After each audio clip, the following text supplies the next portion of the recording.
trolling Senator Elizabeth Warren as a snake, and in post after post, labeling Mayor Pete Buttigieg a rat.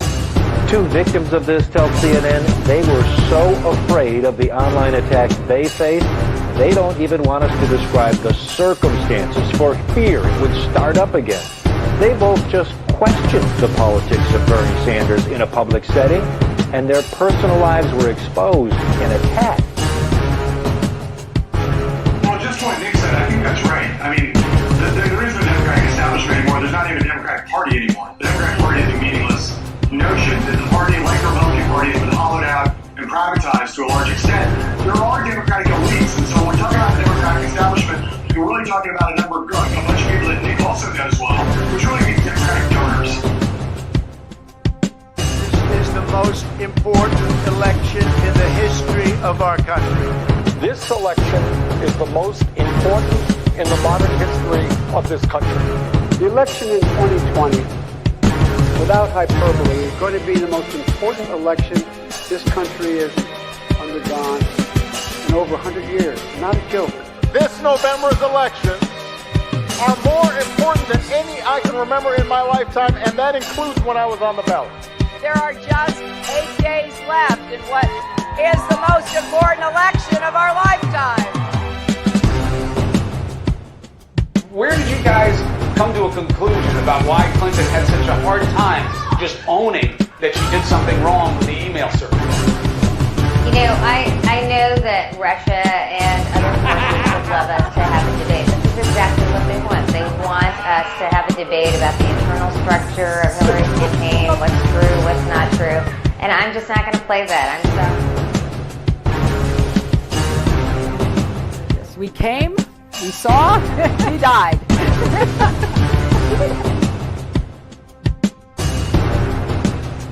I was the CIA director. We lied, we cheated, we stole. It's like we had entire training courses.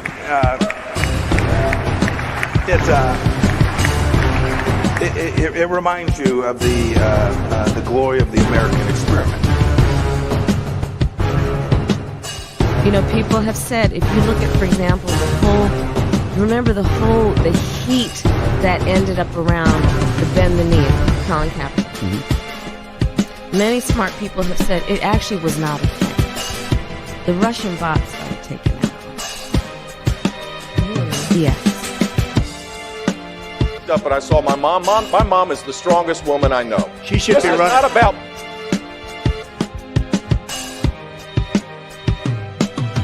If you're like me, one of the millions suffering from pain caused by migraine, Nurtec ODT may help. It's the only medication that can treat a migraine when it strikes and prevent migraine attacks. Trump and the Republicans lose on Tuesday, and if they lose badly, it's not going to be because of the left, whatever that means.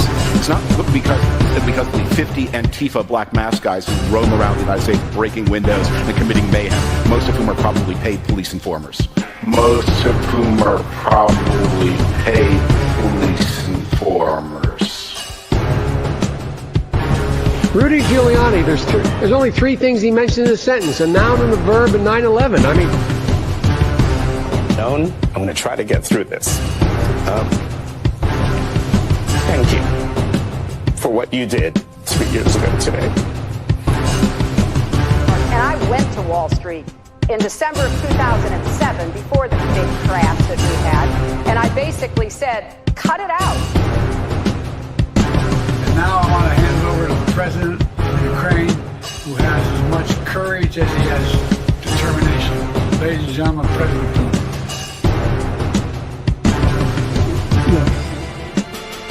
if we finally beat Medicare.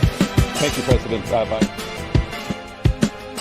This version of Biden, intellectually, analytically, is the best Biden ever. He is sharp, intensely probing, and detail-oriented and focused.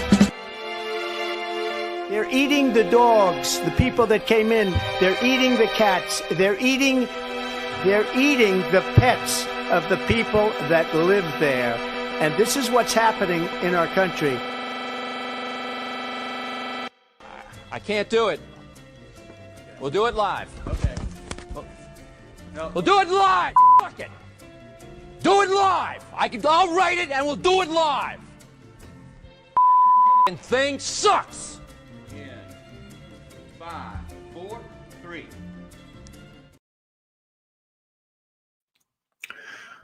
Citizens of the internet, welcome to another episode of Politics with Road Grimes. I'm your host, Dustin Road Grimes, and there is a lot to talk about today, so let's not waste any time.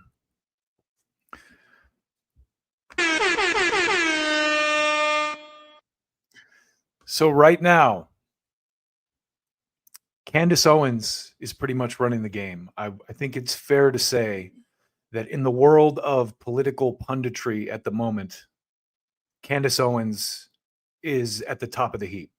And if you disagree with me, I'd like to see your basis for disagreeing with me.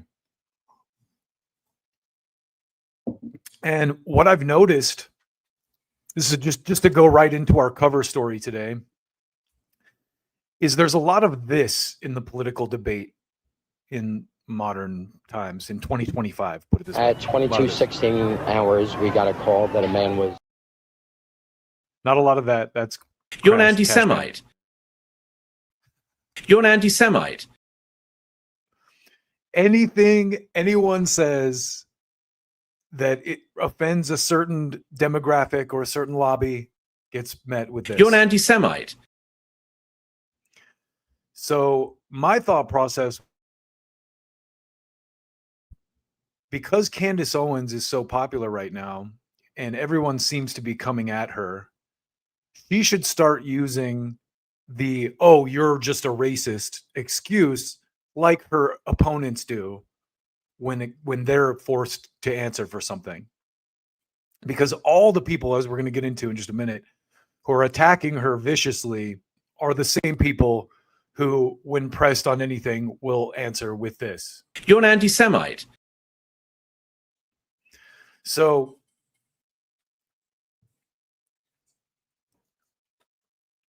the modern, this year, I think, was a crazy year. It's almost over. It's crazy that it's almost over.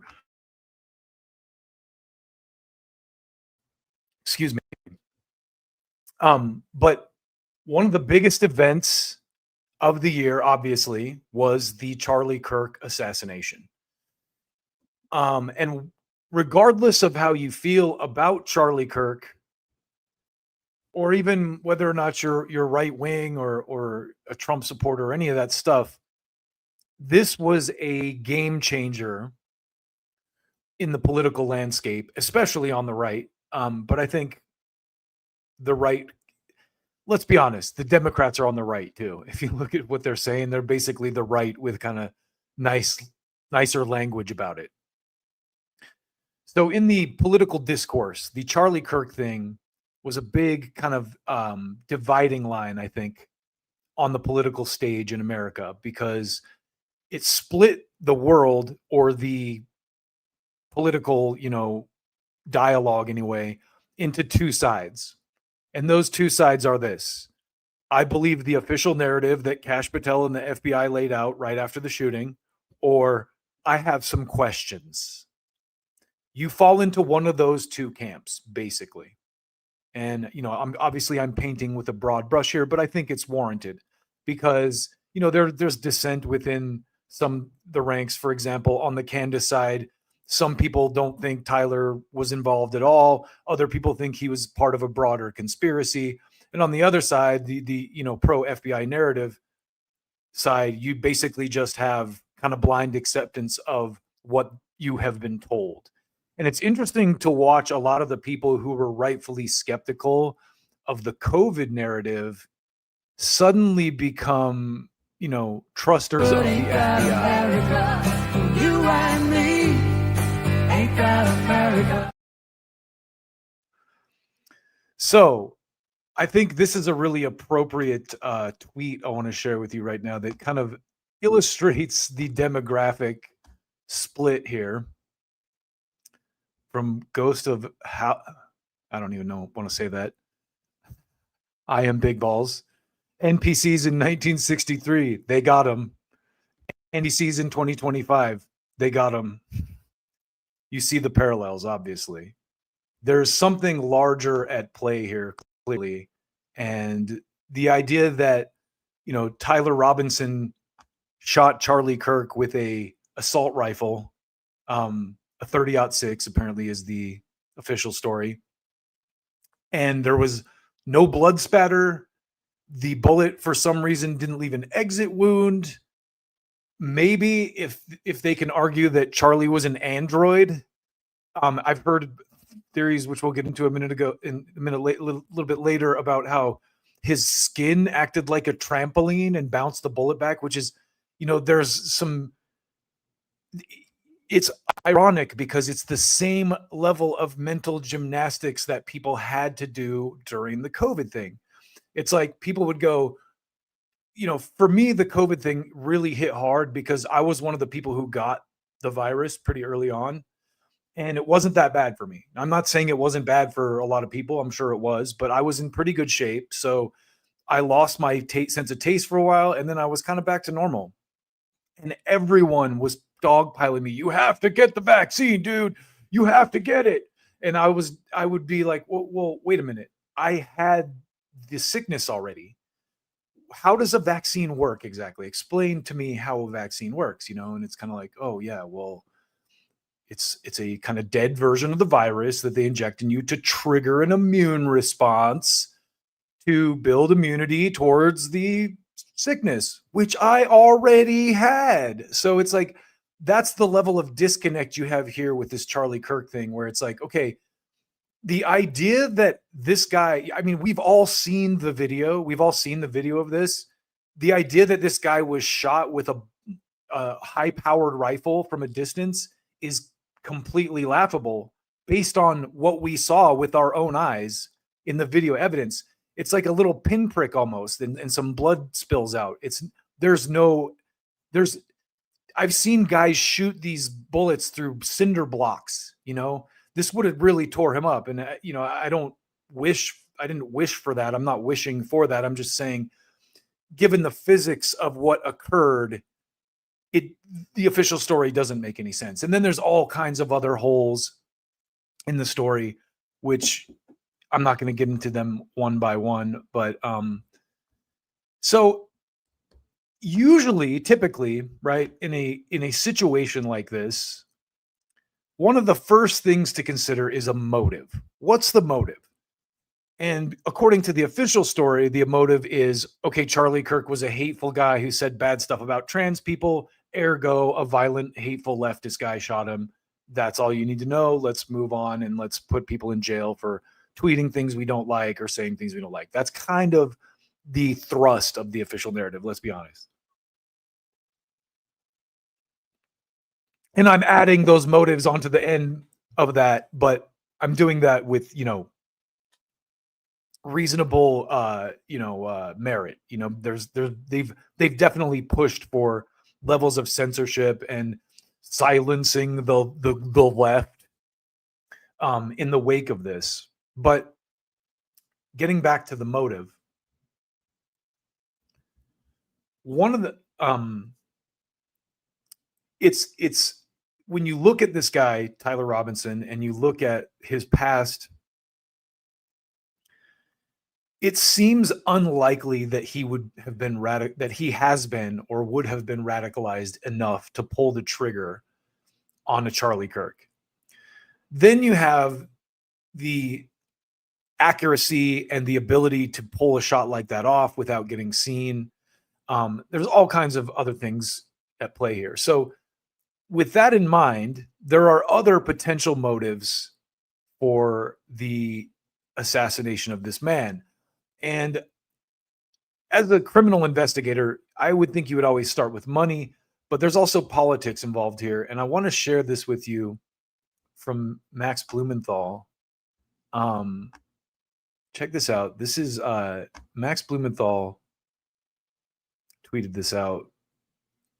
Charlie personally lobbied Trump against striking Iran. 6 months later, with Kirk gone, TPUSA in the Pentagon propaganda room lobbying Trump to strike Iran again. Iran's nuclear resumption, almost 6 months, Operation Midnight Hammer. Iranian president vowed to rebuild nuclear facilities. So here it is. There's TPUSA back to lobbying for war now that Charlie is out of the picture. And so that's just one of many potential motives for the kind of ending of this guy. And it's interesting to me because I didn't really know much about the guy before he was killed. And then the more I kind of went back and looked into him, you know, after he was killed, of course, all these podcasts he did started coming up in my feed. First and foremost, the one he did with Bill Maher, which I sat and watched. And I thought, wow, you know, I don't agree with the guy's takes on weed whatsoever, but I think I'd sit down and have a rational debate with this kid and he would understand where I was coming from. I could articulate my points to him about weed and about, you know, the differences between tobacco and marijuana and alcohol and all that kind of stuff. And I think he would listen to it, you know, based on his kind of demeanor and the way he interacted with Bill Maher. And so with that in mind, it does seem like, especially considering the trajectory of his organization now, there would be some kind of an internal motive to get this guy out of the picture, because he was really the face of the organization and he was taking the organization clearly in a direction that certain people in the organization or certain donors did not agree with. And so I think what's happening now is you have Candace Owens out here questioning the Fed narrative. And I love so much that the term Fed slop has become like a big thing. In fact, I'm not claiming that I originated this or anything, but I feel like I was one of the first people on Twitter to call stuff slop, like AI slop specifically. But whatever the case, you know, I'm not, like I said, I'm not planting the flag like, oh, I said it and everyone is copying me. It's just the lexicon of, you know, the way it works, right? I think everyone kind of picks up on things in social media circles. I noticed this with a lot of my friends when I was younger. A lot of the guys who would hang out together would end up like having the similar accents in the way they talked and everything. You kind of pick up little, nuances of people's personalities when you spend a lot of time around them. It's the same thing with social media. You know, when you're interacting with certain people, you kind of pick up some of their style, and it's just the way that language and society works. So Candace is out here opposing the Fed slop narrative, and what this has done is created this massive divide in the MAGA world. And it's very clear what the divide is if you actually listen to Candace talk herself, because it's clear that she's genuine, she's authentic, and she's really trying to figure out what happened here, despite, you know, people just telling everyone to shut up and move on. And the most recent example of this being them trotting out Charlie's widow and using her really as a shield. It's so obvious what these people are doing.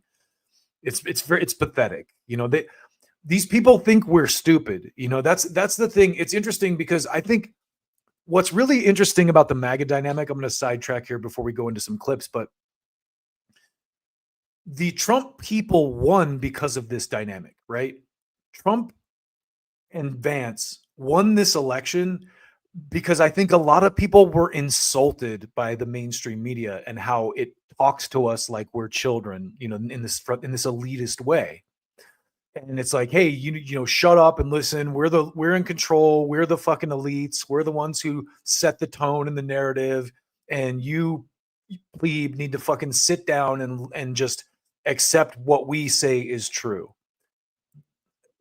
Hollywood echoes kind of that whole vibe too. You know, so you have the mainstream media in general, Hollywood and the corporate news media have always had that kind of a talking down to you, demeanor about them. And that, I think, is why Trump won. But now that he's in the White House and these people have kind of moved into power, they think they can still do that. You know, it's like that dynamic. Now they're the ones going, hey, shut up, plebes. we have the power now. Dan Bongino and Kash Patel come out like, hey, guess what, guys? Epstein really did kill himself. Okay, just sit the fuck down. We're the FBI now. We've got this.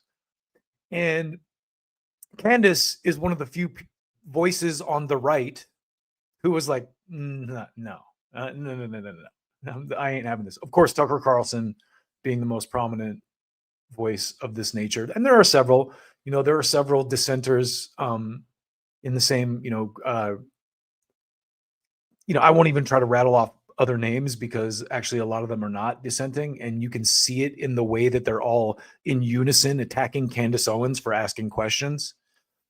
But I want to start here with a clip from her recent interview with Jimmy Dore. And Jimmy has, as usual, is on the right side of it with everything.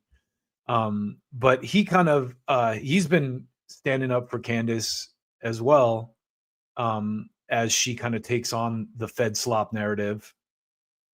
And we'll start right into this. This is just a brief clip.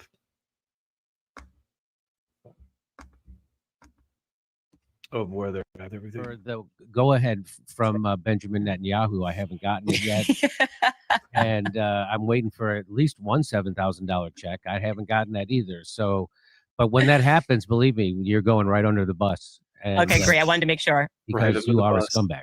And demonic, evil, scumbag. I guess my first question would be, why don't you care about the midterms? You cannot make it up. You cannot make up the commentary. Tim Pool was just really something. It's like, why are Republicans focused on public executions of Republicans? I don't understand. Don't you understand that your job is to vote and to make sure the same people that are engaged in covering up and selling you absolute crap about what happened on that day still need to be in office? Well, let me ask you, I've heard you mention the Mockingbird media, and it is kind of amazing. So I think one thing I want to say here too is I'm glad, again, and I say this a lot, I'm glad that it's the MAGA people who won this time, because they ain't having it. And if the reverse situation had occurred and the liberals had won and installed Kamala Harris as president, this would not be happening. You wouldn't see this kind of rift. But to their credit, the MAGA people ain't having it. The real MAGA people, anyway. Of course, there are the 7K club, but let's get back to this. Amazing. Like during COVID, I did not expect the people who I knew who were lefties, who their entire life called Big Pharma a criminal, murderous cartel organization, the people who never trusted the government, who knew that the FDA and the CDC were regulatory captured, and they completely flipped during COVID and became mouthpieces for Big Pharma and the establishment and murderous people like Dr. What's so crazy to me too about that brain rot is how quickly the liberal class flipped on RFK Jr., a Kennedy, literally the son of a man who was assassinated for progressive ideals, maybe some other things too. Hit me in the comments if you've got other theories. Fauci, and especially what he did during the AIDS crisis. Nobody even knows about that. But so how shocked were you? Did you see this coming? How shocked were you that there would be this significant amount of conservative media who would completely flip on their ethos and now start to believe the FBI and their BS story and repeat establishment talking points and try to shame someone who's asking legitimate, logical questions? I had that happen to me during Seth Rich. The same thing happened with Seth Rich. They use the sympathies of the family. They're like, oh, it's hurting the family if you even talk about this. I'm like, they showed John F. Kennedy's head getting blown off for 60 years in a row on television. Nobody ever said, what about? And just to kind of back Jimmy's claims up here, I noticed this today when I logged into Twitter. Watch this, and I'll just take you real quick. Full transparency through my feed and what it looks like right now, because it looks like a bunch of Zionist paid conservative slot. For you, this is my For You feed. Laura Logan, here you're gonna Babylon be Zionist. Candace Owens honors Charlie Kirk's legacy by doing everything in her power to destroy it. See, this is what these. But look at this. This is how you know there's money behind this. Look at this. Okay, that's legit. David Wolf. That's a liberal guy. Josh Hammer. Why is this guy in my feed? Ironically platforming the execrable Smith. Yeah, see, I saw people saying that Dave Smith and Megyn Kelly are afraid of Josh Hammer. So anyway, you get the idea. Look, aside from the people I agree with, like Mel here and James Lee, you can just see the organized effort to go after Candace.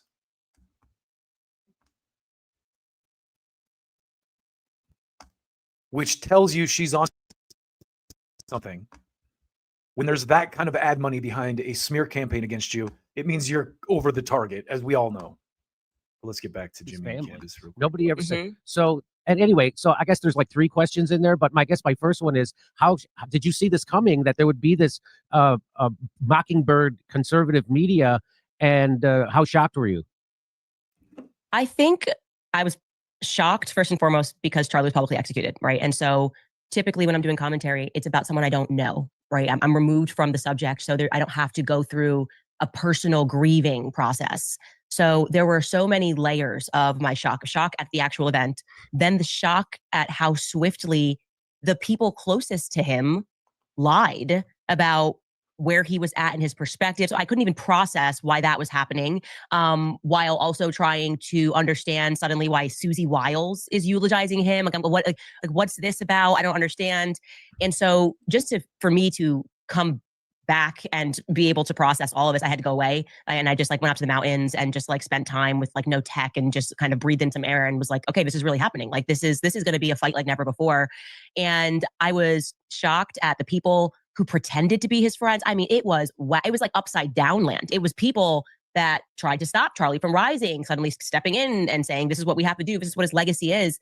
And so I haven't stopped being. It's also interesting how quickly they ran with the "this is an angry leftist" thing, that narrative, And here's my sidebar secret conspiracy theory. I sometimes wonder if the whole thing isn't fake, and Charlie's in the witness relocation program somewhere because they're trying to manufacture some kind of a consent for intense censorship or a crackdown on the quote unquote left.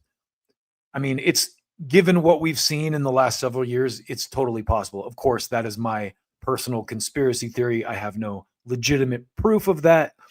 But given the way that they kind of carted him off, the way that there was not a lot of blood, no one was there. It wasn't a violent, a shooting like that is violent. If someone had really been shot in the neck with a rifle, there would have been explosion of blood vessels. There would have been some violent, blood spatter. People would have had blood on them. It would have been a much more of a spectacle than it was. And so given that, I have to wonder if the whole thing wasn't a staged event. You know what I mean? But again, that's my personal conspiracy theory. Take it for what it's worth. Let's listen to a little bit more of Jimmy and Candace before we move on to our next piece of media. Shocked as every week there's a new, and the instant fight, the instant war they launched on me was bizarre. I mean, within 48 hours, I mean, maybe 72 hours, I eulogize him. I, said, oh, last message talking about Catholicism. Suddenly there was Operation Mockingbird saying this is completely untrue. Charlie never thought about Catholicism. He was a Judeo-Christian till the day he died, an evangelical, whatever it is. And I was just trying to process, okay, why even lie about the small stuff? So that's when I recognized immediately that there was a conspiracy here, because there is no reason. I was shocked by Bibi Netanyahu coming out right away and saying I didn't kill him. That totally makes you look not guilty. I don't know if you felt Jimmy that right instant cut there tells me that Jimmy probably had to cut something out of that clip, which is interesting. After Charlie died, did you think I better get on air and say I didn't kill him? Nobody felt the need to do that, but Bibi Netanyahu did. And once that happened, I realized that it was going to be a fight against Zionists. Full stop. I think I realized that was this was going to be a fight against Zionists because they wanted the ghost of Charlie Kirk. They were like, this is our ghost and we need to direct it so that there's energy behind Zionism and Israel. And that's why this fight, I think, has been so especially nasty. I also think, Candace, these people just hate black women. I think that's the narrative we want to run with, since whenever you challenge any of their views, you get this. You're an anti-Semite. We'll just chalk up these mostly white men. Let's be honest, mostly white guys coming out against Candace. Got to make you wonder, is it racism? I don't know. It sure seems like it, doesn't it? So moving on, here is Tim Pool. Back in November, Tim Pool was one of the early adopters of Candace Owens attacks. And I just want to show you his trajectory here, because this is how I'm going to show you how it started and how it's ending, because it's a beautiful trajectory, as I'm sure a lot of you probably already know. But here's Tim on Timcast talking about the evil demon Candace Owens. Somebody was asking whether or not she's involved. She's a suspect. But hold on, like honest question. I don't know about suspect in Charlie's murder, but isn't it strange that she's not being censored by YouTube, despite as critical of Israel as she is, or Spotify or Apple, and that her own lawyers that is so scummy. That is so scummy. Isn't it surprising she's not, given how critical of Israel? Like, it's almost like he's calling for them to like check her content and find something they can shut her off for. What a bitch. Same building as the feds? Yeah. How come no one's talking about that? And that's an honest question. I'm not trying to make you assume anything. I'm saying for somebody who claims that you can't criticize Israel, she also brags she has the #1 podcast worldwide. She's propped up on YouTube with millions of views and the other podcast platforms with no takedown. Nick Fuentes is banned across the board. No, he's and not. Then she accidentally points out that her own lawyers are registered at the same address as the feds. She had a response to this, that it was just a registered agent. Well, no, that's what the internet sleuths. I think it was they put the address in the wrong place of the form or something, if I remember correctly. Internet sleuths said that, they pulled the address from the Macron case. Correct me if I'm wrong on that. Apparently, that her attorney's office has a registered agent at that address, which happens to be the same address as the feds, right? FBI and other high-level intelligence agencies, et cetera, right? But we got to zoom out and use Candace's logic. If you're using Candace's logic, I've also noticed that to discredit people who are over the target, this gets trotted out a lot. They're a fed. Sometimes it holds, I think it's definitely worthwhile to be suspicious of everyone in that regard. But it's also kind of interesting how when people are speaking something that's a little a third rail, or they instantly, you can hear the chorus of like, I think this person might be a CIA agent. They definitely trot that out to discredit people, which I think is the most from Charlie Kirk's assassination. It's been Candace. Her show's #1. Her show's #1. TPUSA is in just utter dismay at this moment. So TPUSA has to be taken off the table as a suspect, and we have to look at Candace because wait a minute. Because their podcast is tanking, they have to. This is the level of stupidity these guys think they can sell you. Oh well, if TPU based on podcast ratings, that'll tell you who's guilty and who's innocent. Candace is clearly guilty because she has the #1 rated podcast now. That makes total sense. Jesus Christ. What these guys are done was, and this is messed up too, because if you are like really friends, like you toured the country with this guy, if you were really friends and you're using his. By the way, I will give Tim credit for bringing on Hotep Jesus to help him attack Candace Owens, because this makes it a little bit more difficult for me to call him a racist against black people. Like, of course, the Zionists do with anyone who criticizes Israel, you're an anti-Semite. So you can see Tim is definitely playing mental chess here by bringing this guy on to, talk shit about Candace. Assassination for your own benefit and monetizing it. Like, we just lost a great guy, Daniel Naroditsky in the chess world, right?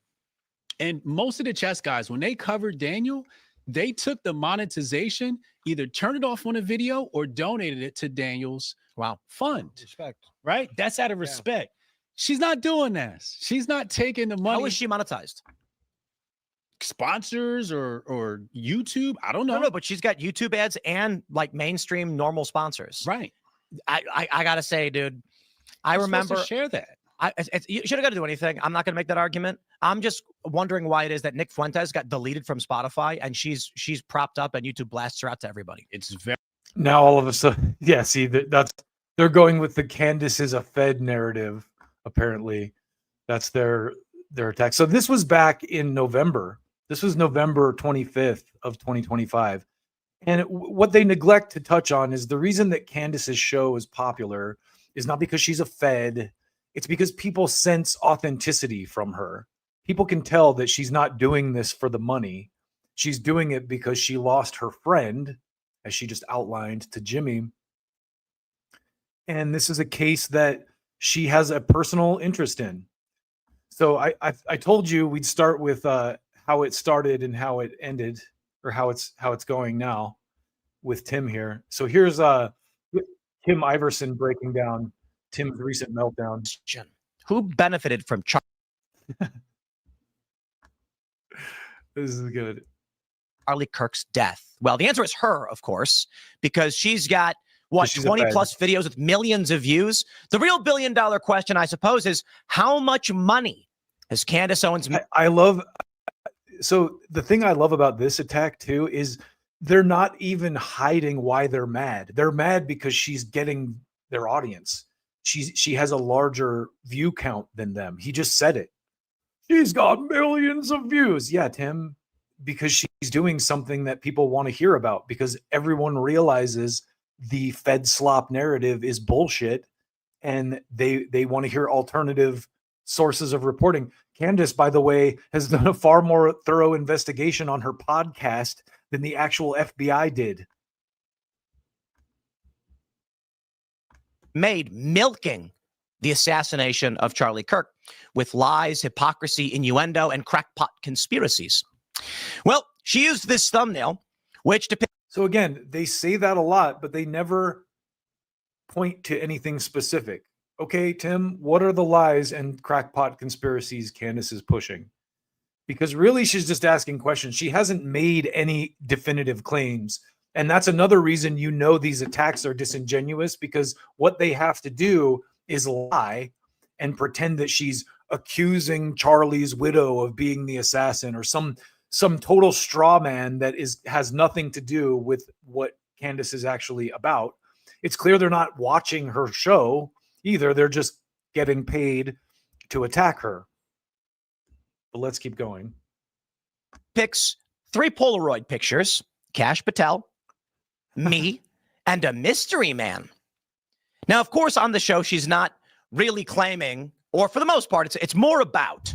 I had Milo on the show, Milo Yiannopoulos, on Friday, and we had this very cathartic conversation about the inner workings of politics, though I certainly understand there are many people who are upset over what he said. The things that I said, I think it was genuine, and I don't know that I believe or trust everything Milo does, but it is what it is. Now, I will say this. We have been under very serious threat for months following the assassination of Charlie Kirk. We had a vehicle. I'm the victim. That's the card he's playing. That's a very similar card that gets played by a certain country in the Middle East quite a bit, Tim. Where'd you learn this trick? I'm the victim suddenly? Approaching our property slowly, fire a shot, line up with our studio, fire 2 more shots. We don't know what it is. I said it before, I said it again. I'd rather just believe it's random nonsense in the middle of nowhere for someone just shooting a gun for no reason. But as a okay, so what Tim is doing here, I just want to sidebar here, because much like your boy Ben Shapiro, Tim is falling on his own sword. This is the guy. So remember, what he's doing here is accusing Candace Owens of stochastic terrorism. That's a term that AOC used to demonize Trump supporters and people, on the right, quote unquote, right, people who aren't Democrats, who, rightfully call out politicians of putting them under threat. So now Tim has flipped over and he's using this to make himself the victim. He's claiming that Candace Owens is doing stochastic terrorism because of the stuff she's digging into, because she's asking questions about the TPUSA thing. She's suddenly put him at risk. She's a terrorist now. And this is absolutely pathetic. And Tim will never self-reflect and realize this is the reason he's losing his audience. You know, it started back in November when he started blindly attacking Candace Owens without any good reason behind it or any specifics, just vague accusations like, oh, she's a liar and a conspiracy theorist. Right, Tim? The same thing they called anyone who questioned the COVID narrative. So Tim is now one of those guys. You and me, ain't that America? It doesn't make sense, and that's a naive way to approach these things. But I try to be rational and pragmatic. Oh, yes. So it's a difficult position. It's stressful. It is. Listen to him get rational. Now, the and issue with pragmatic. Candace Owens is when she makes a thumbnail, the $1 billion question, and she puts a mystery man in a Polaroid, the insinuation is obvious, and this is the game she's always played. Who benefited from Charlie Kirk's death? And then she shows Cash and she shows me, because she knows that people who don't pay attention, she knows that regular people scrolling through, they read headlines and they see photos, they insinuate, they connect, and they move on. And that was the point of what she was doing. I believe that it is intentional on her part. Now, I don't care about intention. I really don't. There it is. She's a stochastic terrorist. There it is. Proof positive. Tim is like, Candace is terrorizing me. I'm a victim. Wah, wah, wah. Tim, this is how you're losing your tough guy audience. I hate to break it to you. They don't appreciate you crying like this. This is why, you know, all the tough guy MAGA guys are looking at you and going, what a little pussy. Like, he's acting like Candace Owens is ruining his life. What the hell's wrong with this dude? What a hypocrite. Don't. I said this last night. Elad was on the show and he said she's intentionally doing it. I said, that doesn't matter. It really doesn't. The question is, what is the outcome of what she's doing as she pushes these psychopath grifter conspiracies so she can profit off of the death of Charlie Kirk while spitting on his grave and smiling as she does? What is the outcome? It's actually pretty obvious. We've received emails from people. As she does. It's like if he had pearls on, he could clutch them. He's so outraged. This Karen of a man with no specifics. Again, not one specific did he address throughout his emotional rant, overly emotional rant here. Let's finish out just a little bit more. Threatening us with death. And when you ask who benefited, and you have a mystery man Polaroid, here's the insinuation. You're saying, is it Cash? Is it? Candace played a clip too of a guy who lives near Tim calling the local police and asking if they had a report on the day that he claims someone fired shots at his place, and they said they had no report. So my guess is that the third person in the thumbnail, the mystery man, if you will, is a certain leader of a certain country that the U.S. sends a lot of money to. And I'm going to pull this up real quick because I think this is also relevant to the conversation here. Going back over to Twitter for a second.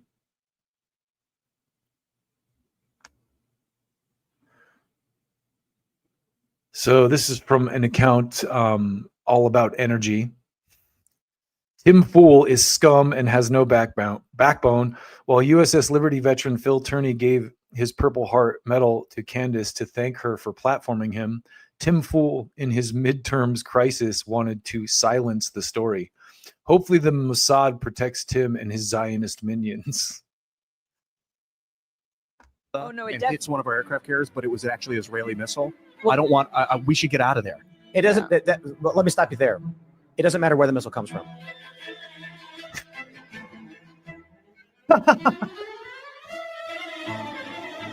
That's weird, huh? Holy shit. So if you remember, a lot of people conveniently forget this, but Mr. Tim Pool here had a Chatham House Rules meeting with the leader of Israel pretty recently.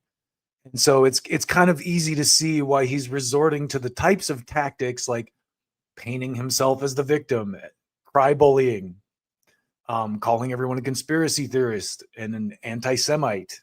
I haven't heard him make the anti-Semite claim yet, but I'm sure he's made it. I haven't watched him recently, so he talks enough on his show that I'm sure he said something to that effect. Maybe if you want to link me to it. I bet I can find it on Twitter. Hold on a second. Let me just see. Tim Pool anti-Semite. Twitter's actually pretty good for that. I will give Elon the credit for, despite him being censorious as well,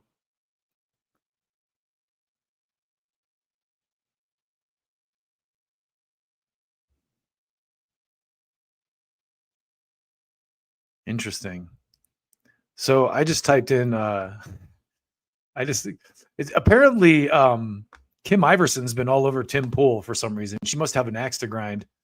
But this is what came up in my Twitter search when I searched Tim Pool anti-Semite. Here you can see it up here. Kim Iverson has exposed Tim Pool's staff admitting they are forced to be pro-Israel to please their donors. He sold out for shekels. Reveals how, and I just want to say this, I'm quoting this, I'm reading this. This is anti-Semitism. So, you know, by the modern definition, and we all know what that means. You're an anti-Semite. So as you can see, Tim Pool has good reason to be angry with Candace Owens and just to keep going down this wormhole here. Here's a little bit more fuel for the fire.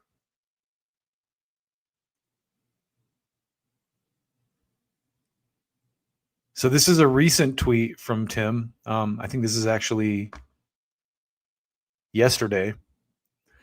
If you want to understand how fake and gay the anti-Israel people are, they're taking a page from Candace's playbook there.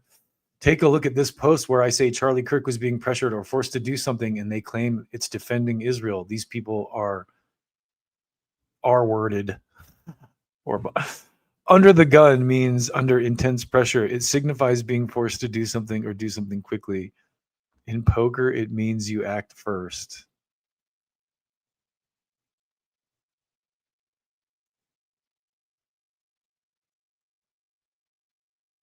So yeah, apparently people are, you are coping so hard. Yeah, he's been on, going back to my original kind of, just to circle back to my thesis here.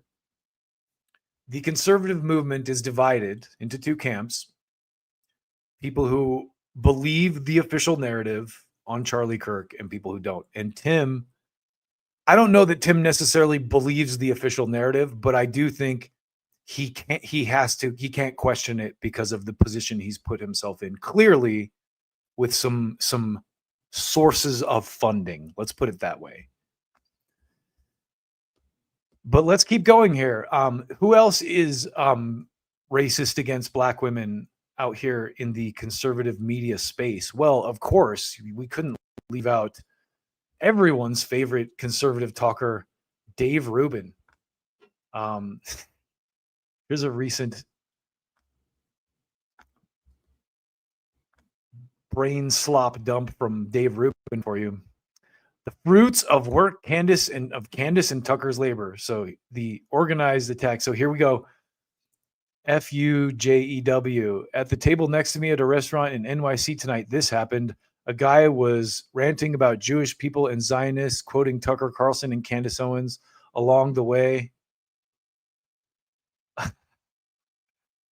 And a Jewish girl next to them intervened. He freaked out and sent me her video of it afterward and shouted, FUJEW, among other things, promising to rid this country of Zionists. If you don't believe Tucker Carlson and Candace Owens are undermining America and targeting Jewish people, you have lost the plot. Now so in order to avoid the "you're racist against black women" trope, which would be, you know, kind of flipping their "you're an anti-Semite" on its head. So stuff like this too, you have to wonder again, how staged is this? Because who is this guy really? He does look like a white supremacist, doesn't he? With the thick, dark-rimmed glasses and the oh my goodness. Everywhere you fucking want, you ugly. He sounds like this guy was, anyway, not hard to believe that guy was probably hired to do that. And honestly, call the cops. If the guy becomes a problem, that's not cool. No one condones that. Just walking up to random people and screaming racial epithets of them.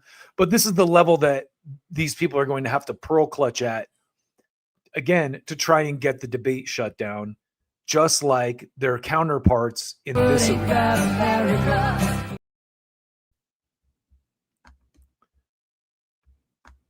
But wait, there's more. Here is a whole entire group of angry white conservative men ranting about Candace Owens. And it's all your favorites. Don't worry. So this is from Mel. Why do these people care so much what Candace says? Good question. Jack Posobiec has been saying the left killed Charlie Kirk damn near every day for the last 3 months. And I've never seen anyone on the left hold a public strategy session to address this. Even when the Data Republican wrote a 10-tweet long thread of pure nonsense blaming armed queers of Salt Lake City as being part of a plot to murder Charlie, a thread that got 1 million views, I don't recall a single noticeable leftist freaking out, and the whole thread was total bullshit, easily debunked nonsense. The response from the Zionists is just a bit much at this point. Let's hear what these and guys. then it turned out to be a kid who admitted he's just a kid there, that him and his friends dressed sloppily. Many theories by That's Candace basically what Owens it said. that I have mean, been there's so debunked. much What do of you this. do in the face of endless lies or nonsense? But Gad, what do you do in the face of endless lies or nonsense? I mean, do you just sit it out? That is where we're at right now. Yes, I'll answer it in 2 ways. Okay, the answer to that is yes, because if she's just telling lies and you sit it out, she'll fall on her face eventually. So it is interesting, as Mel said here, why these people are pushing back so hard.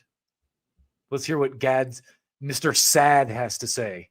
About 1.5 years ago, I appeared on a British show hosted by a British psychiatrist who, towards I can tell we're going to get some real answers here. the end of the already. show, asked me when a British psychiatrist is involved, you're about to get some real straightforward answers. all your years as a professor of behavioral sciences and so on, what is the singular phenomenon that has most surprised you about the human condition? And I'd never been asked that question before. So I had to pause. And then I thought, well, the inability to get people to change their opinions, irrespective of how much evidence you might show them, once it is deeply anchored in that position. As a matter of fact, oftentimes, the more evidence I show you that is contrary to your position. So the irony is so thick on this because he thinks he's talking about the Candace Owens people who are clinging to a view that has no real merit behind it, when in fact, it's actually him who's clinging to a narrative that has no merit whatsoever. Position, the more anchored and the more you believe in your position. And so that's a very difficult reality to recognize. So again, these guys are working from the assumption that Candace Owens is making claims about who killed Charlie Kirk, which she is absolutely not doing. She's not making claims about anything. She's just asking questions that don't fit the official narrative. When we are in the business of trying to defend truth. So that's number one.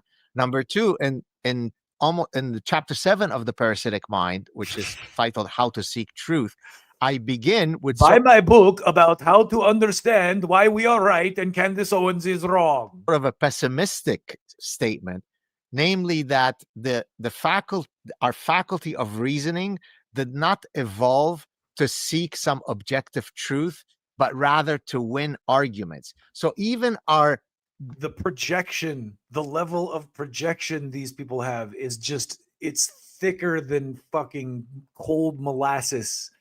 It's fucking anyway, let me let him keep. Module of reasoning doesn't care about objective reality or truth. If my team says that the sky is purple, I will die on that hill to make sure that my team wins, irrespective of whether it is connected to reality or not. So I agree with him. That's what he's doing. That's what these people are doing. They're willing to die on their hill despite the objective reality that the official narrative does not make any sense. And it's interesting because a guy like Mr. Sad here is not that stupid. That's the reality. That's why these people are losing their audience, because we know that you're not that dumb, Mr. Sad. We know that you are paid to say dumb psychobabble bullshit like this. A British psychologist told me that, and I, of course, didn't internalize that and self-reflect and think, wow, maybe I'm the guy he's describing. I blame the left because that's what I'm paid to do. That's why when I wake up every morning, I blame the I'm left. both filled with existential angst, but also excited. Can I break through those people, or can I blame should the I left just for everything wrong in my life today? put up my arms and give up?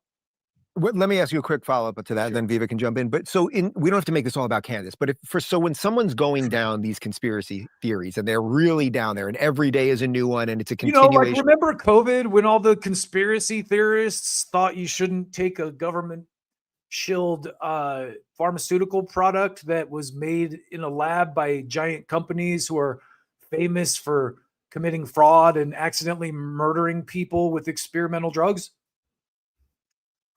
Of the story and everything else. How do you get them to a place of where, okay, here's the book, here's the actual evidence, here's the video, here's all the stuff. If we were to hand that to her, and again, I don't need to make it about her, but to someone right now, I think they would say, well, that You was go back concocted to by your them, home blah, on blah, blah, Whore blah, blah, Island. you know, like you just never get there.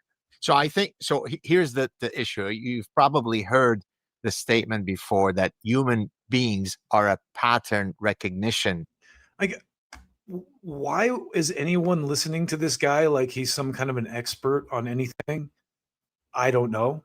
I do think it's hilarious that his name is Sad with 2 A's. I will add that. But again, these people just keep coming, and for some reason, all of them are white guys. Here's Candace's former coworker, Matt Walsh, explaining why Candace Owens is a demon and you should never listen to her because the evidence is clear. Wild theorizing starts to seem rational. No one wants to believe the official narrative because the official narrative so often is false. We elected this government to address the problem. We elected them to restore faith in law enforcement and the rest of America's institutions. And frankly, that hasn't happened. So there is distrust. And distrust is understandable, but distrust is not evidence of an alternative theory. And crucially, again, you do not need to trust the FBI or the federal government to recognize Tyler Robinson's very obvious guilt. When the government has proven that it's willing to lie again and again, wild theorizing starts to seem rational. No. So there you have it. Again, another guy illustrating which side of the political divide he's on. He's on the side that of the hypocrites, the people who will shill endlessly for the narrative despite the narrative not making any sense whatsoever. And again, no one is saying, hey, here's the official truth of what happened. People are just going, yeah, that's bullshit. The idea that this guy shot Charlie Kirk in the neck with a rifle from a distance and there was no blood splatter, his neck wasn't ripped apart, his miracle spine caught the bullet, that's the kind of bullshit you can only sell to really, really religious people who just go, yeah, Jesus, whatever, just tell it. And Candace is clearly not one of those people. She's obviously deeply religious, but she's not stupid. And there are a lot of dumb religious people who will just go, well, it's in God's hands now. We can pray about it, like Matt Walsh here.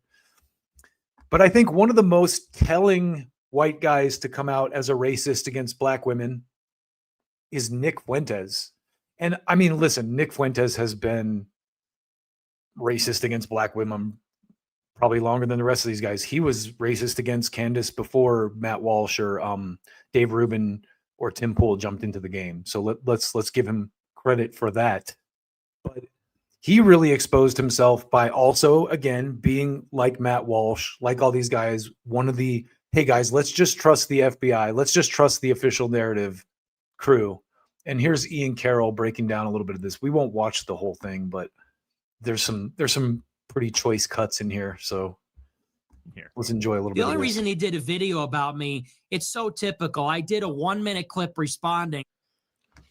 Nick did a 1-minute clip responding. Yeah, the clip I was responding to was 8 minutes, Nick. So I don't know what clip you're referring to, but these are the types of small, not super important, inconsistent. So Nick is Ian Carroll is in a battle with Nick Fuentes. In case you don't know, if you're internet minded, you probably know. But and just little lies that are adding up on Nick's side, little shall we say, displays of the insecurity of his position, where he has to kind of fudge everything to make it seem like there's no argument for him to argue against, make it seem like we have no position. If you notice, that's what they're all doing. Not one of them has gone.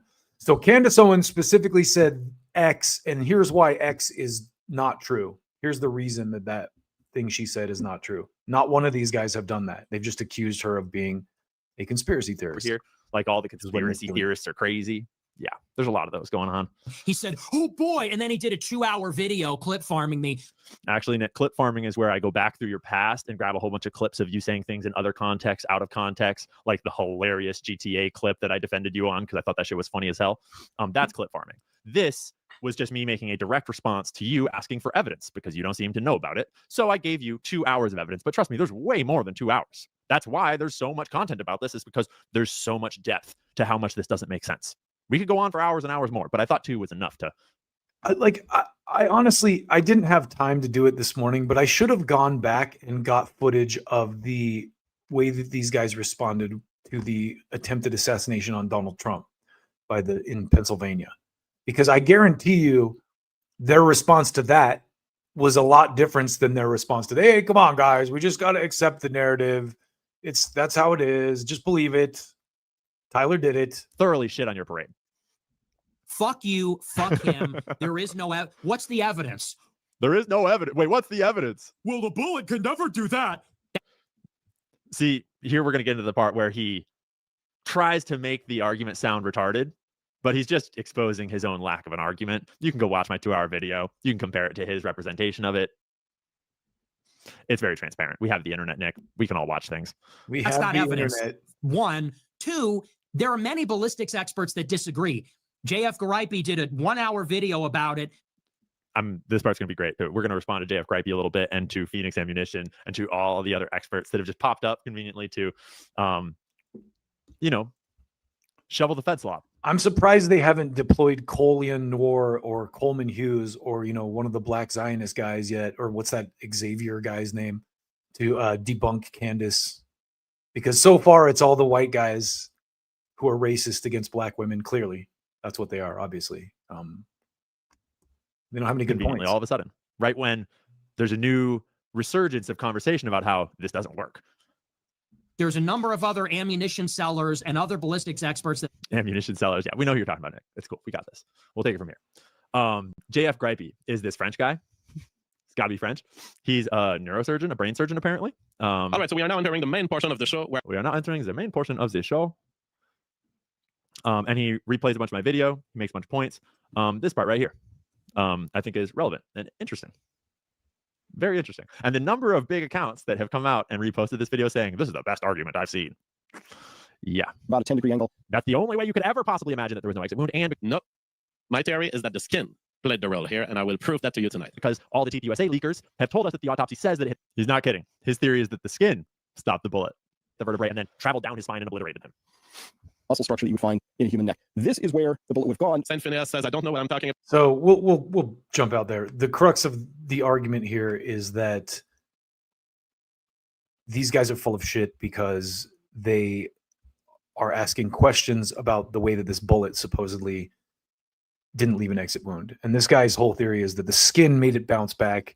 And so again, you just have a bunch of people who are making vague accusations and not actually debunking anything, or just saying, hey, Candace is a conspiracy theorist, just like the COVIDians did during the pandemic. And these people were all rightly skeptical during that. So I want to go to the comments real quick. This is great.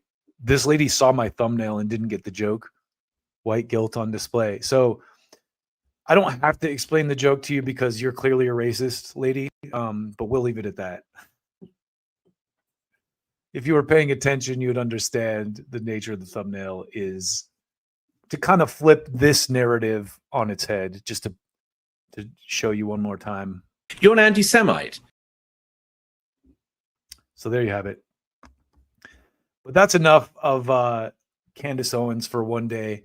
There was a shooting, and I thought I would take this opportunity on stream to kind of read up on it, because I don't know that much about it.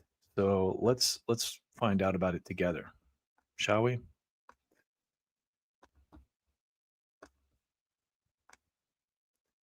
So this is from the Providence Journal, one of the few sources in paywalled right now.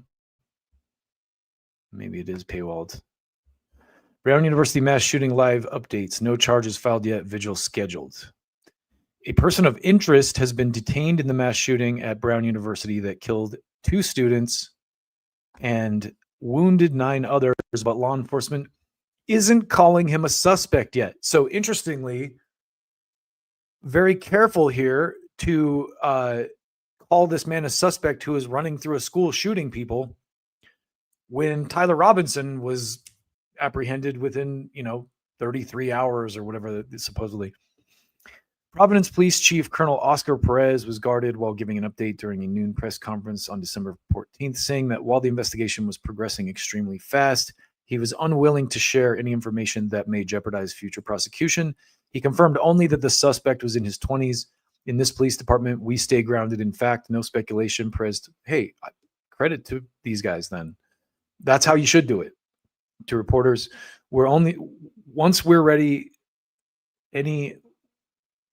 we have the appropriate, okay, I think that's a typo. Once we're ready and we have the appropriate and accurate information, we'll be able to update you with that. Meanwhile, the shelter-in-place order lifted around Brown University campus early Sunday morning. The university's final exams have been canceled and various businesses around the city remain closed. A visual-type event will be held at Lippert Park at Providence on 5 p.m. December 14th, said Providence Mayor Brett Smiley. What had originally been intended as a tree and menorah lighting will be repurposed to remember the shooting victims. Follow the latest updates. So there was a whole thread about Candace Owens saying there was going to be a false flag attack or something like that. Bookmark this tweet type thing. There's been a couple of recent incidents like this that are very suspicious. So, we'll leave it at that. But that's a developing story that I just heard about this morning. So I wanted to check into it while we were on today. So next we're going to move on to talk about one of our major wars, the Ukraine. And one of the things I've noticed about this is that Americans are so brainwashed by corporate news. If you tell them something that breaks from the popular narrative, it's almost like telling a child that Santa Claus isn't real. They get mad, like you're insulting them because they spent their whole lives being fed this corporate slop. And I think a good example of that is Russia and Putin. Everyone will say that Putin's this terrible person, he's terrible, and he's a dictator and all this stuff. But that's kind of just what we know through our media. Most of us haven't lived there. Most of us haven't, I do actually know a Russian refugee who says claims he came to the US to avoid being drafted in the war, which I totally respect. There's people that have gone to Russia from here, like Edward Snowden, for example, to be protected. And to me, the way my brain works when I think about Edward Snowden, to me, that's one of the reasons they want to take Russia out, is so that dissenters don't have that option to escape, the establishment, the EU and the United States, kind of web that they have, which is what Julian Assange got caught up in, clearly. Most whistleblowers or dissenters get caught up in that web. But anyway, Putin in Russia, people say that Putin's terrible and they've never been there, but and most of them, this is the other thing, have never listened to Putin talk directly. We're not allowed to hear what Putin actually says because that's Russian propaganda. So it's this very convenient way to kind of shelter us and craft a narrative that, we're ignorant to the rest of the picture of, And so no one who thinks Putin is this evil dictator has listened to the guy talk directly. And listen, maybe he is an evil dictator. I don't live in Russia, so I'm not going to say that, he's this great, perfect person either. I mean, people are three-dimensional. There's a lot of different. Look at the United States. Obama on the surface was amazing, but then you look back at his track record and the things he enabled and allowed. He was not the great president we all thought he was on the surface. So I think that there's a little bit of that dynamic in reverse with someone like Putin, where it's like, yeah, of course he's probably done some terrible shit, but all these guys are responsible for some terrible shit. So it's a little bit hypocritical to look at it through that lens as like, oh, you're the bad guy. We need to, that's anyway. So when I hear people talk about Russia, I have to ask myself, have they actually listened? Are they informed? Have they actually listened to what, Russians are saying, or like sought that out? Or are they just repeating corporate slop that's been spoon fed to them, And 99% of the time it's this corporate slop, and they're spoon fed their reality by the media. So it's easy to create this specter of evil around someone. And the average person doesn't even have to know anything. They just kind of take what they're given. And, I think that there's a lot of people, for example, that say Putin's trying to invade Europe, to give you an example of stuff that is repeated or served up in the corporate slop that no one really. Show me footage of him saying that, because I've heard him say the opposite. I've heard him say it would be a fool's errand for him to do that, because he would just bog himself in a conflict and ruin the country, which is actually doing all right at the moment. But because the corporate media feeds people that, they believe that Putin is trying to take over Europe and that Ukraine was the first domino, when the reality is the US funded extremist groups, fomented a coup at their border, and gave these groups weapons so they could start shooting them into Russia from these border territories. And these regions on the border of Ukraine and Russia are where the fighting was happening. And so as a leader of a country, someone like Putin, you have a threat to your people that you have to address. And that's the reality of the Ukraine war that a lot of people don't even realize. Russia sent the Biden administration notice that they were going in. So they actually sent them a cable saying, hey, look, like, we need to stop this, or we're going to have to go in and do something about it ourselves. And the Biden administration conveniently ignored that until they invaded, and then went, oh my God, the evil Putin invaded Russia. We have to send zillions of dollars to stop it. And so, people like myself, and hopefully people like you who watch everything with a skeptical eye and maybe lived through the Iraq war and remember their parents describing the Vietnam era, we're skeptical of this kind of stuff. And one of my favorite, geopolitical YouTube channels, of course, is the Durin.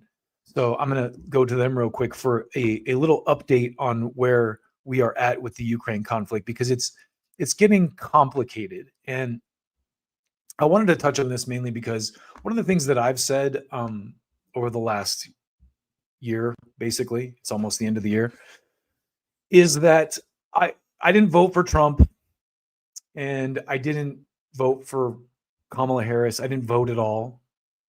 And I see a lot of terrible shit that's Trump's doing, but I also reserve judgment, because there are a lot of factors at play. And when you're trying to change things in a government as massive and bloated as ours is, and there's so much money coming in from different ways, it's going to take time to get that, to get to where you want to go.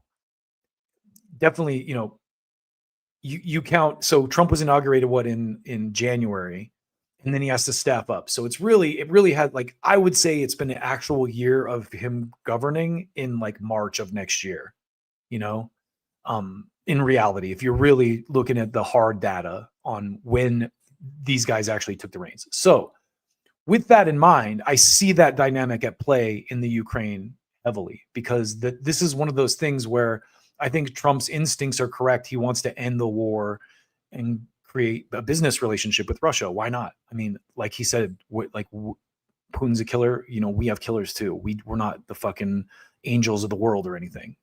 And we have the fucking leader of Saudi Arabia kissing his ass in the White House. So I think Russia isn't a bridge too far when you keep that in mind. They just had the guy who was the head of ISIS, who's now in control of Syria at the White House. You know, so this idea that Putin's some unique evil is a clearly manufactured concept that we've all been sold so that they can funnel money to Ukrainistan since the spigot was being turned off in Afghanistan. And here's the Durin talking about, we'll watch just a little bit of this because they talk about the dynamic that's happening right now, which is Russia and the United States are trying to work together to end the war, but the European Union, and NATO, who are clearly sucking in a lot of money from this conflict, will not allow it. They're doing everything in their power to stymie the American agenda. And this is the kind of reason that, you know, despite all of the terrible shit that Trump's doing and the terrible fucking dumb shit that's happening, which I think a lot of is hyper amplified so that we'll be angry about it. And that's not to say that there isn't true bullshit going on. There's plenty, but you see this dynamic at play where it's like, look, he clearly wants to end the war, but he can't just pull a lever and have the war be over. He's taken the right steps, I think. But then as you learn, he has these people that he's, you know, are supposed to be experts in his administration, like General Kellogg, for example, who I talked about last week, who was feeding him nonsense, you know, and then he gets in and he actually gets a full picture of what's going on. And, you know, he changes course a little bit to his credit.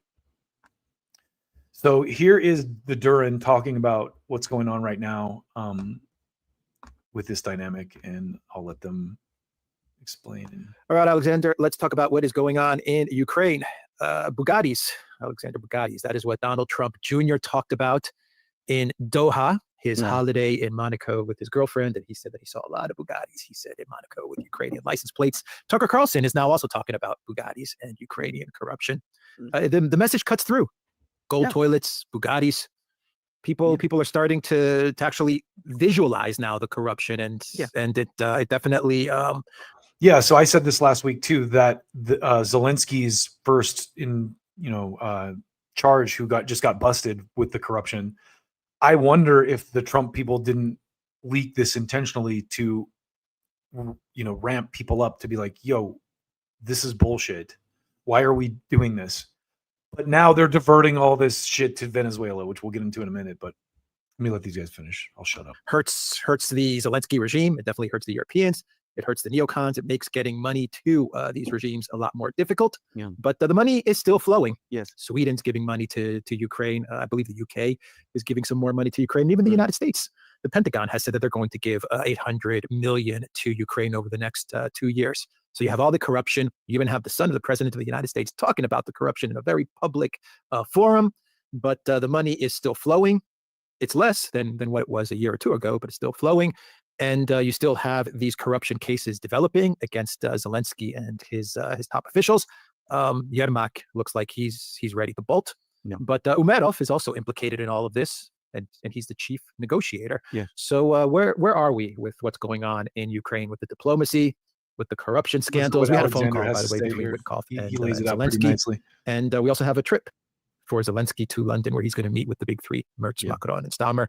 And according to Bloomberg, they're going to convince him to reject the territorial concessions that Witkoff and Kushner are trying to get him to accept, leaving Donbass, basically.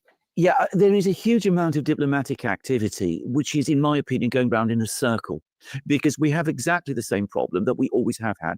The Europeans do not want to end the war in any conceivable way that could be seen as ending the war on Russian terms. We've discussed this in many places. They would prefer a defeat in Ukraine, an outright defeat in Ukraine, to a situation where the Americans and the Russians come to terms with each other, and a settlement is imposed on Ukraine and on Europe, which could leave the Europeans facing what would be a clear-cut defeat, but also which I feel like, just a sidebar again here, I feel like the Biden administration kind of took advantage of the Europeans and then they got voted out and that wasn't supposed to happen. And so the Europeans are kind of like, oh, fuck, like we let them kill our pipeline. we dumped everything. We bet the house on this and now Trump wants to end it. So they're just fighting tooth and nail to keep the money flowing. And it's visible. Would result in the Russians being basically back in with a role in European affairs.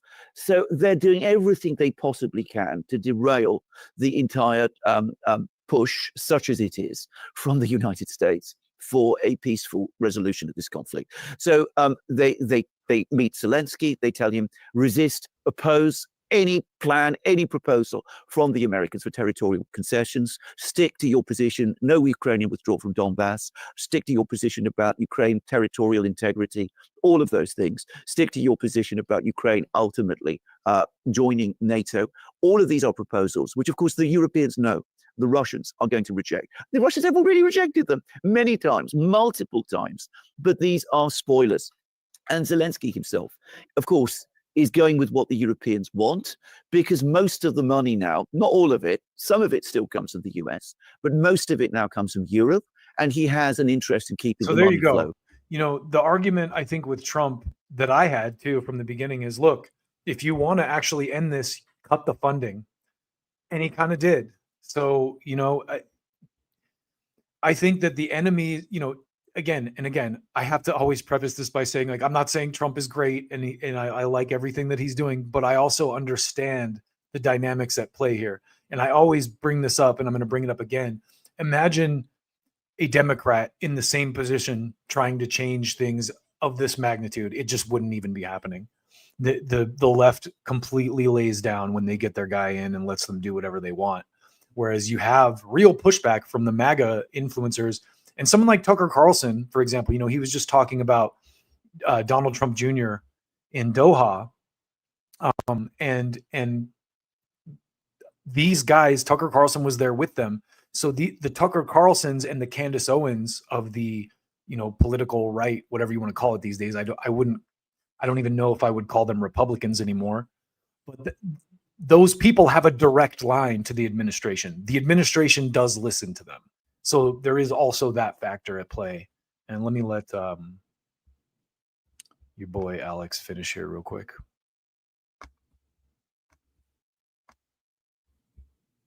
Going, because that is the only thing, in my opinion, that is keeping him in power now. My own take on this corruption scandal in Kiev is that it is all about gaining control of the money flow as it flows into Ukraine. I think that this, more than anything else, is what is driving it. So Zelensky has to keep the flow of money going, and he also needs to keep that money going to the people that he supports and who support him. So he's going to go along with the Europeans. He's had a very difficult conversation, lasted 2 hours apparently, with Witkoff. Trump is unhappy about the call. He said that he was disappointed. He said that he wonders whether Zelensky has even read the plan, such as it is, which of course he has done. But you know, that tells us that Zelensky is, you know, digging in his heels. Note that Trump doesn't want to speak to Zelensky himself any longer.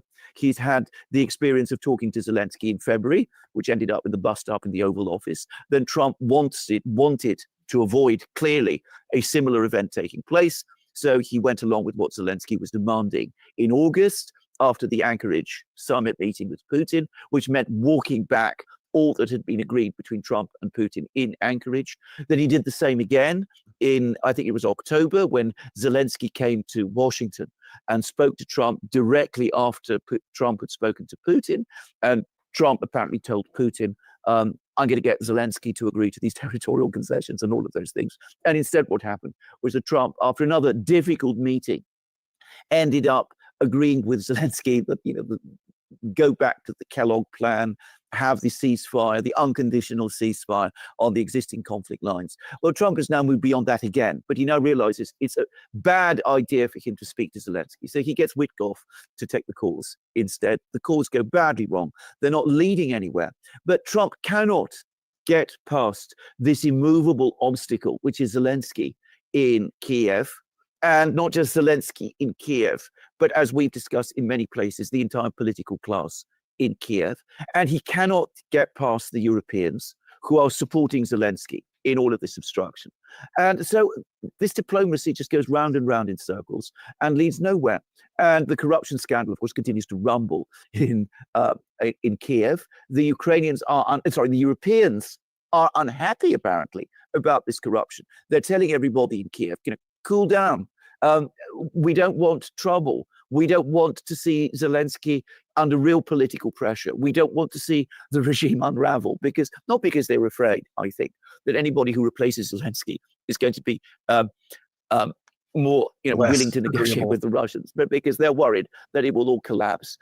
If it has to be someone else, and they're already preparing for that eventuality, they are lining up Zaluzhny to take over that role. But Zaluzhny, judging by that article that somebody wrote for him in the Daily Telegraph, as you pointed out, is going to follow exactly the same message as the one that Zelensky is following. So another example real quick before we move on, I want to show you that the needle is moving on this issue. If you haven't seen this already, is Donald Trump Jr. at this Doha meeting. Alex referred to this, but listen to what he says here because it's relevant to the conversation. I mean, obviously, Ukraine has a massive corruption issue. And as you say, it was a far more corrupt country than Russia, as delegated by the United States government prior to this war. But then, because of the war, and because he's one of the great marketers of all time, Zelensky became a borderline deity, especially to the left, where he could do no wrong. He was beyond reproach. Years of corruption, years of graft and theft on a world stage that everyone in this room knew was happening, was totally absolved. And it's ridiculous. We're not dealing in reality. But is your hunch that President Trump is going to walk away? I think he may. What's good about my father and what's unique about my father is you don't know what he's going to do. The fact that he's not predictable, he's not following the playbook of every clown who's, again, been a bureaucrat for decades, you don't know. And so that forces everyone to actually deal in an intellectually honest capacity, which has not happened in far too long. That's not the clip where he talked about seeing all the Ukrainians with Lamborghinis in Monaco, but that's also good because, again, without praising Trump, I can see that these chips are stacked against him in situations like this one. So I can only imagine, what's going on in other avenues. So let's move on to something a little bit more fun. I'm going to cut some stories because I'm going long already. Anna Kasparian recently appeared on Bill Maher's show. And I have to say, she embarrassed him on the issue of Gaza. And if you haven't seen this, it's definitely worth us watching a little bit of because there's just a couple of real stunner moments. And I've said this before, when it comes to Anna, I don't buy her and Cenk's, newfound integrity until they apologize to Jimmy Dore. They did apologize to Aaron Mate. Step one.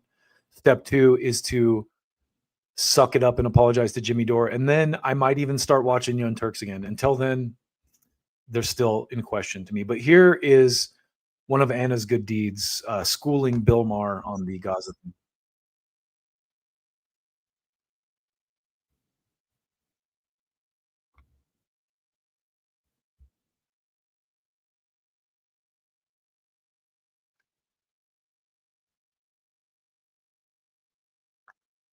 Hold on a second.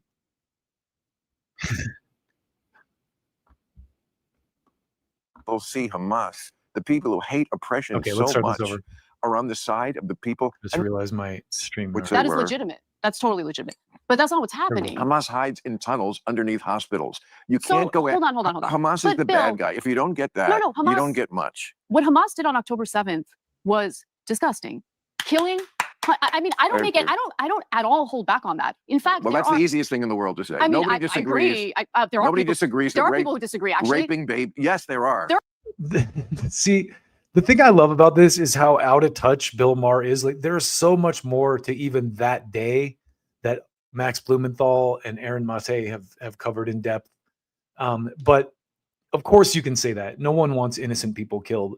But there's a whole other context and a whole litany of things that happened before that day. There are people who think I'm wrong because Hamas, they're freedom fighters. What kind of freedom are we talking about here? That people see Hamas, the people who hate oppression so much, are on the side of the people, and that's not just Hamas. If you social justice warriors, if you have any other issue besides gender apartheid in the world that is above that, you're just a joke. That if you hate oppression, there is one issue which should be above all because it affects more people, hundreds of millions of women who have basically no freedom in the Muslim world. Right. So we should slaughter them instead, which is what's been happening. Well, you should prosecute a war to the end. That does involve slaughter of every war. You know, I think, listen, civilians get killed in wars. I think everyone knows that. Everyone acknowledges that. Especially when you hide behind them. But when 80. Okay, again, the human shields thing makes me so fucking livid because it's a projection on the highest level, first of all.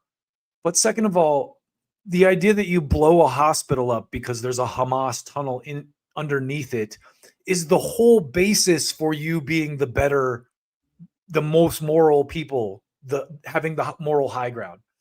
The moral high ground means you don't do stuff like that. Only savages do that. And that's your entire argument is based on the idea that these people are beyond the pale savages who will blow up hospitals full of innocent people. So you have to do that too to fight them?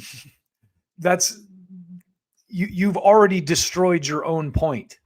You've already admitted you're wrong when that's your argument. 83%, according to the IDF's own data, and this is reported. By the way, I consume Israeli media on this. I don't consume American media on this. And Israeli media is super honest, way more honest than our media is. So when the IDF's own data indicates that 83% of the people that they've killed are civilians. Because they hide behind them. But Bill, do you understand that by killing so many civilians? If they hide behind them, we just have to kill the innocent people too. That's just how it works. If you hide behind innocent people, those people get to die too. That's how it works. Because we're the good guys. They are essentially multiplying extremism. I do understand that. Do you understand that there's very often in the world two very bad choices, and you only? I mean, I'm an American. I have to vote in presidential elections. Yes, I do know that. Okay. You don't have the good choice. You have the bad choice and the even worse choice. Israel has been being attacked by Hamas. First of all, the entire Arab world rejected them for 75 years. They kept trying to make a deal. They kept saying, no, we want it all. That's what from the river to the sea means. It means we want it all. We don't want a compromise. They've never wanted a compromise. Israel gave Gaza back. But did they? But Bill, let's say our country was occupied by Mexico, right? We have a bunch of people who are occupying our land, and then they decide, you know what, we're going to hold on. Let me finish.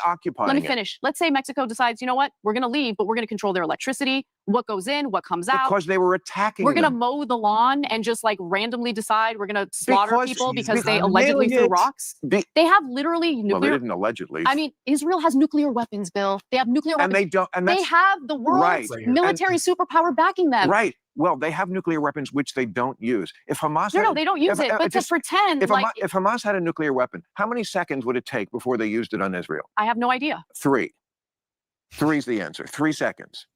How do you know that, Bill? Come on. Because it's in their charter. If they use a nuclear weapon against Israel, I'm pretty sure the very land that Hamas cares about would be done for. Okay. Boom! Boom! That right there was fucking a death blow. Like, what? Really, dude? They're gonna nuke themselves? Like, are you kidding? Like, that's your argument now?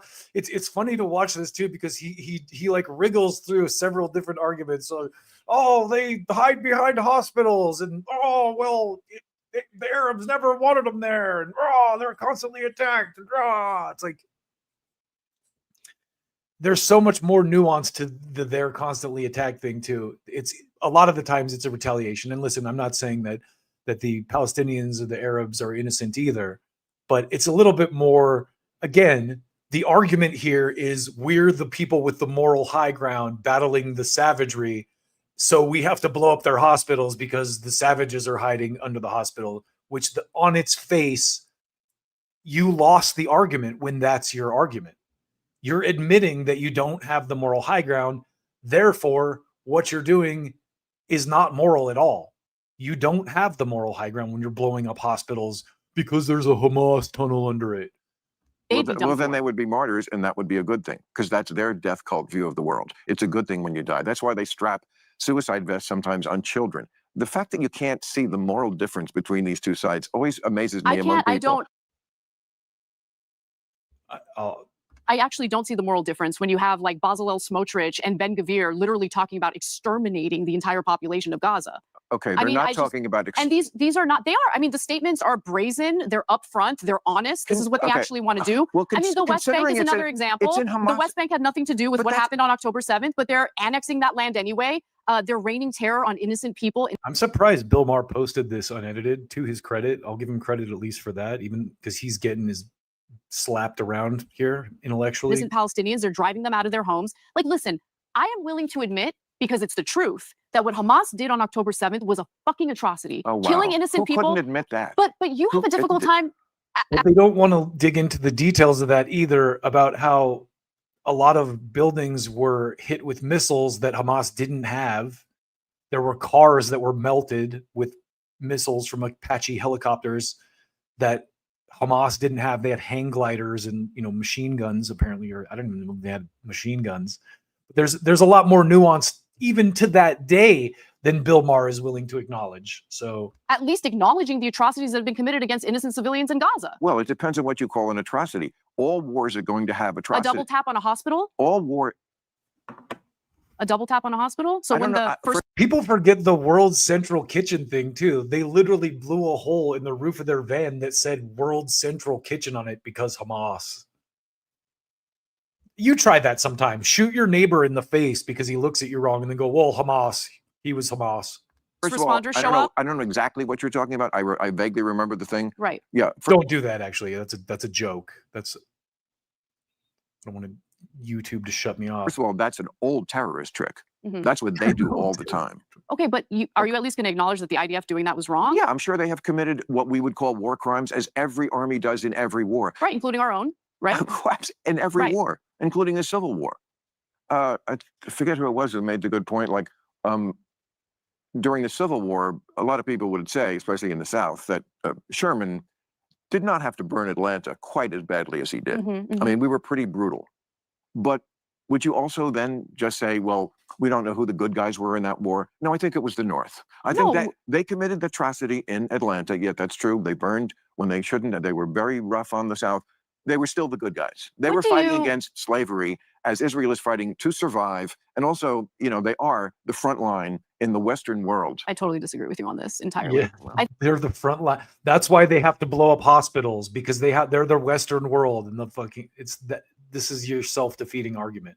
Your argument you've already lost that you're making. I think much of the problems we have in the Middle East is due to the enabling of this look, it's an expansionist policy. If Israel wasn't trying to continue expanding in the Middle East, so I don't think they would be dealing with the enmity, like the enemies that they're dealing with. They've never been asked. They've never been trying to expand. They're trying to annex the West Bank right now, and Lebanon, southern Lebanon, and Syria, which they've succeeded in. These are all places that they were attacked from. When they became a country in 1947, they said, "Okay, we will accept half a loaf." They had as much right to that land as anybody. There was a continual presence there since 1000 BC, when King David had a kingdom. I don't care about that at all. Okay, but it's relevant. It's relevant to people.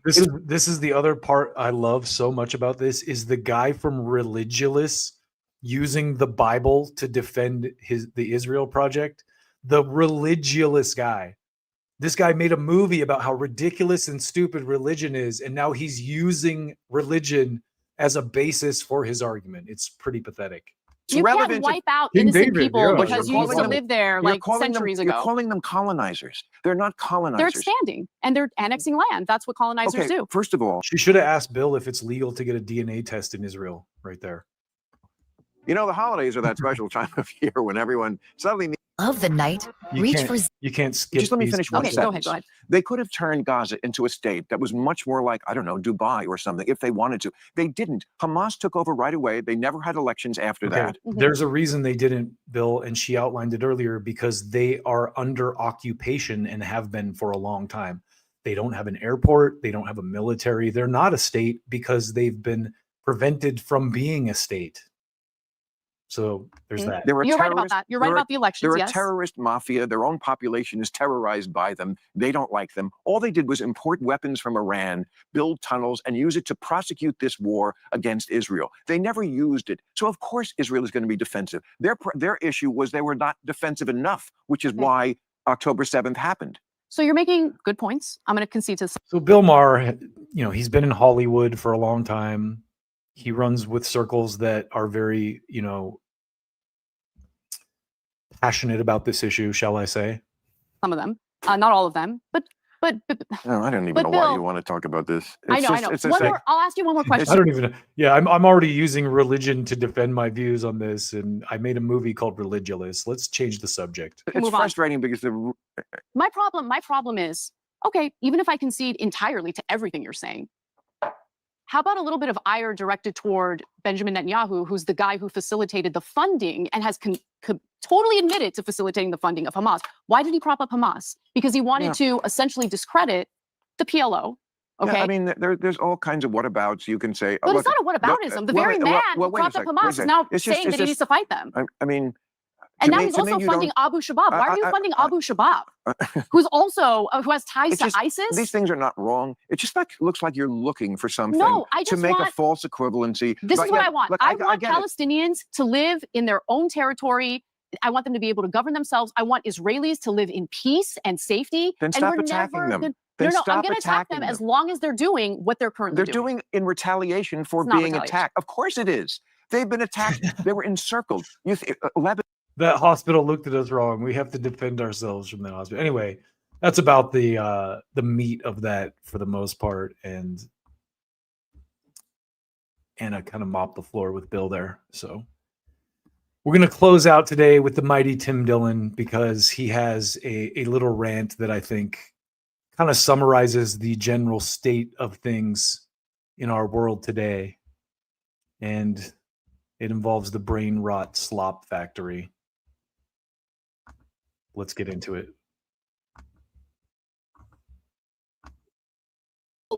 I hope the company I like gets the slop factory. I hope the logo I like gets the slop factory. So what? Well, So I want to preface this too before I let him continue. I tweeted a while ago about the purchase of Paramount. And what I said about it is that they bought a sinking ship. And Tim accurately renamed that sinking ship the Slop Factory,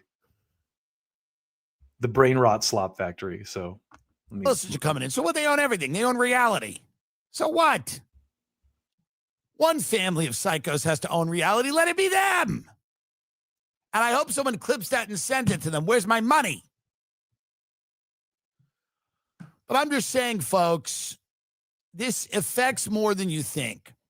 The idea that we can barely produce anything watchable anymore, the idea that we can't produce anything watchable, and your kids are watching garbage, and you're watching garbage, and every show now is like some really retarded thing it's just violence and sex for no reason. There was a murder committed in a suburban fucking gated community, and it's, nothing is stylized, nothing is inspiring, everything is crap.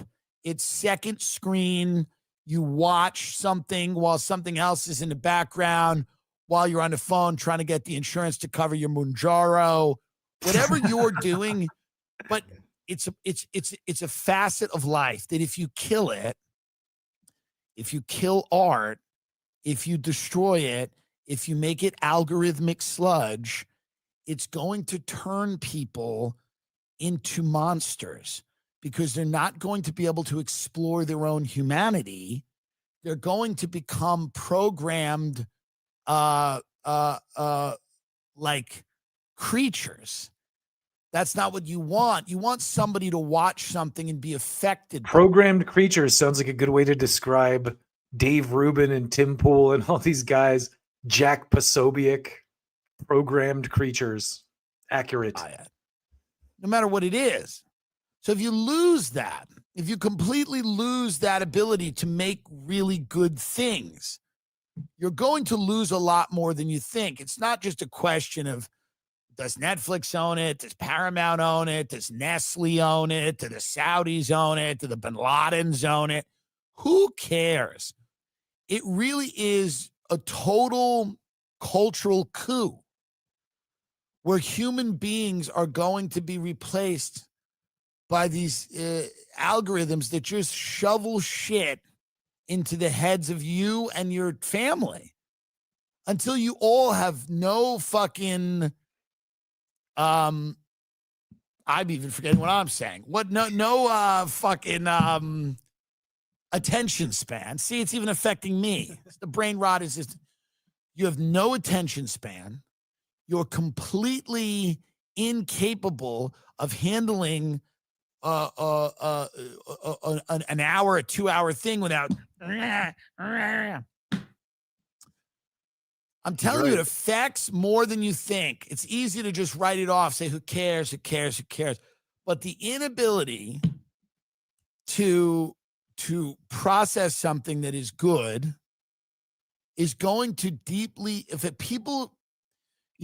people need to see themselves on screen a little bit. They need to see, not always, not all the time, not in some paint by numbers way where they're like, let's make the coal miner trans. I mean, like, people need to see human beings and in recognizable human situations. And they need that. If it is lost, and I fear it will be lost, and I feel like we're in the final stages of it now. If that is lost and all the expressions of what you see are tech-driven, AI-driven, people, and it's already started to happening, are going to fundamentally change. Truly. So I'm hoping that the company that I like gets to slop factory. I won't say which one it is, but it's the one that's given me like the comedy specials. The other one doesn't really fuck with me. The other one has chosen Barry Weiss. The other one has chosen Barry Weiss over me. Imagine if I was doing that town hall, how much more entertaining it would have been. How much better it would have been. Tim Dillon with Erica Kirk. That would have been amazing. I will close by saying this. I do not share the black-pilled worldview that a lot of people do. I'm optimistic despite the situation he's describing, because I think a lot of people are wise to this. And I think the rise of voices like Candace Owens and Tucker Carlson are proof that people are better than the slop we're being served up. I think that people are a lot smarter in general than we give ourselves credit for. I think that Americans have been taught to view each other as fat, stupid idiots, racists, whatever you need, gay, whatever. Like, but I don't think we're those people. When I actually get out in the streets and I interact with people directly, I don't see the same dynamics that I see in the algorithms on social media. So I think Tim's rant is definitely has a lot of validity, and I agree with most of what he's saying. But also, I think that despite these, kind of consolidations happening and these moneyed interests trying to kind of consolidate the reality, it can't be stopped now. The internet is letting the genie out of the bottle. And I said this with whether it's TikTok or Instagram or any of these ways that people kind of share ideas or share memes or talk to each other. As soon as that gets tamped down on, people will migrate to something else that's more free. And it might be, the future might be we go back to email chains or something, Remember those chain letters your grandma used to send you? those were obviously really stupid. But the thing that was great about those is I'd sometimes hit reply all and be like, this is all bullshit. You guys read a book, get outside, so there is that. But the point I'm making here is that I'm not one of those end is nigh types of guys. I do think that humanity will prevail one way or another. It might be a battle, but I don't share the same level of what's the word I'm looking for? I say black pill, but just the same level of indifference or panic like even with the AI thing. It's like with the rise of, because I'm a musician, so with the rise of AI music, I see people who are fans of music like myself kind of pushing in the other directions. Like there's so much of this computer generated nonsense. I would rather listen to Led Zeppelin or Pink Floyd or, something that's real, old Aerosmith, Metallica, whatever, you name it, plenty of pop music I listen to as well. So Chappell Roan, you name it. It's good. It's not AI slop. Chappell Roan may be pop kind of tinged, but she's writing interesting songs with interesting lyrics. Same can be said for Taylor Swift on some level. Maybe her new album isn't great. I haven't listened to it yet. I'm not that hip on the pop thing, but you get the idea. I think the point I'm trying to make again is don't let it get you down. The world may seem like it's on a path towards complete breakdown, but I see the light at the end of the tunnel, and I hope that I can leave you all with a sense of optimism as well today.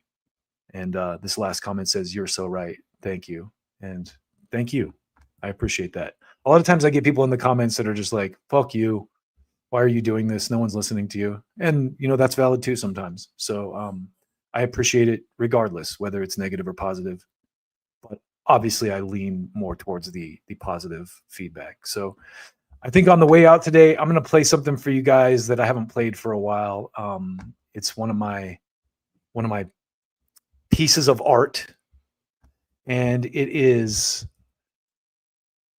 in light of the Ukraine war and everything. This is a remix I did of Max Blumenthal's speech at the UN, and we're going to take you out with this tonight about the Ukraine war as that hopefully is winding down. And thank you all for joining me today and listening to me rant. I appreciate each and every one of you.